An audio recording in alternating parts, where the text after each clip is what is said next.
अनंतनाग से भी यही उम्मीद है कि बढ़ चढ़ के इलेक्शन में जो है हिस्सा लेंगे और अपने वोट का इस्तेमाल करेंगे। लेकिन फ़िलहाल कैंपेन को अभी 2 दिन और हैं। 24 को वहाँ ख़त्म होगा, 25 को वोट पड़ेंगे और देखते हैं क्या रहता है। महबूबा मुफ्ती का बयान सामने आया है जिसमें उन्होंने कहा कि कुछ सियासी पार्टियाँ मजहबी जो है फतवे जारी कर रहे हैं कि अगर आप इस पार्टी को वोट दोगे आप ठीक रहोगे, इसको दोगे आप बीमार हो जाओगे। किस तरह? मुझे कुछ नहीं कहना उनके बारे में, उनकी अपनी राय है, उनकी अपनी जगह। उमर साहब पीएम मोदी ने भी बोला कि काफ़ी टर्न आउट हुआ है, उसको आप कैसे कह रहे हैं कि सिचुएशन ठीक है इसलिए सब कुछ टर्न आउट हुआ है? अच्छा, हाँ, तो कितना ठीक है हमें पता है। शुपियाँ और पहलगाम में जो 2 दिन पहले हुआ उससे हमें पता है ना कितना ठीक है। ये लोगों ने हिम्मत की ना, अब अपना वोट का हक़ इस्तेमाल किया। इसमें मरकज़ी हुकूमत को तो इसका कोई श्रेय नहीं जाता ना, ये तो लोगों ने हिम्मत की। और इससे अगर वो 370 के साथ जोड़ना चाहते हैं तो फिर उनको इस बात का जवाब देना होगा कि 1990 से पहले जो इलेक्शन रहे उसमें टर्नआउट इससे ज़्यादा रहा, तो वो क्यों रहा फिर? क्या आपको लगता है कि लोगों के अंदर ये गुस्सा है इसीलिए इतना वोटर टर्न आ रहा है? क्योंकि जो 5 अगस्त 2019 को फैसला हुआ है तो शायद उसका गुस्सा है इसलिए ऐसा टर्न। वो भी एक वजह है। दूसरी वजह यह है कि उनकी कहीं सुनवाई नहीं हो रही। मौजूदा यहाँ पे जो हुकूमत है, बेताज बादशाह बैठे हुए हैं साहब। यहाँ किस सरकारी दफ्तर में किसी को घुसने की इजाज़त है और घुसने के बाद किसकी सुनवाई होती है? सारे फ़ैसले जो हैं शाही फरमान की तरह जो है जारी किए जाते हैं और लोग जो हैं परेशान हैं।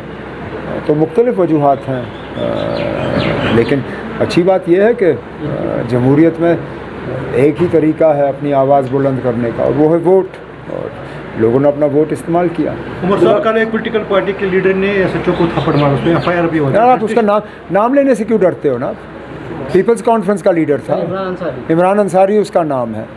थप्पड़ मारा SHO को, अब उसके खिलाफ पर्चा जो है वो दाखिल हुआ है। अब इलेक्शन कमीशन को जो इसमें कार्रवाई करनी होगी करनी चाहिए।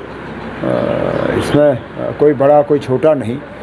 अगर किसी सरकारी मुलाजिम पे जो है हाथ उठाया गया और वो भी जब अपने काम को अंजाम दे रहा था, तो इसमें जो भी कानून की कार्रवाई है होनी चाहिए। क्या वो फ्रस्ट्रेशन में था ना?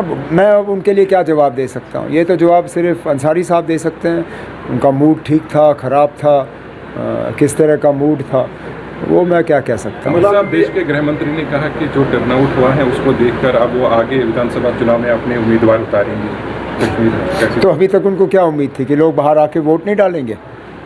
और चलिए, अच्छा, वो हम तो कह रहे थे कि इस इलेक्शन में उनके उम्मीदवार होने चाहिए थे। अब चले, कोई नहीं, देर आए दुरुस्त आए अगले इलेक्शन में। लेकिन इस इलेक्शन में उम्मीदवार ना उतारने की वजह ये थी कि कहा कि अभी हमने अभी तक लोगों के दिल नहीं जीते, दिल जीतेंगे फिर उम्मीदवार उतारेंगे। तो क्या महीने में ही दिल जीत गए?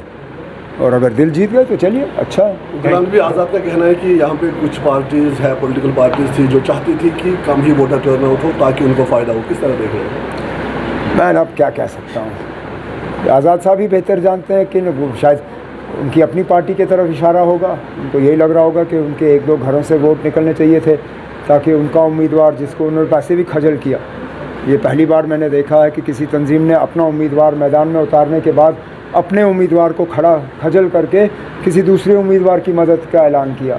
यही किया आज़ाद साहब ने। पहले अपनी बाल्टी लेके किसी को वहाँ मैदान में उतारा, फिर बाल्टी वाले को छोड़ के कहा कि नहीं, अब हम इंजीनियर रशीद की मदद करेंगे। अब शायद वो चाहते थे कि कम वोट पड़े ताकि या तो बाल्टी या इंजीनियर रशीद को फ़ायदा हो। किस तरह का कंपटीशन आप अनंतनाग सीट से देख रहे हैं सर? 25 में कंपटीशन, हर इलेक्शन में कंपटीशन है ना। श्रीनगर में कंपटीशन था, बारामूला में कंपटीशन रहा, अनंतनाग में भी कंपटीशन होगा। कौन सा इलेक्शन ऐसा है जिसमें कंपटीशन नहीं होता? हर इलेक्शन में अपना अपना कंपटीशन रहता है। Thank you.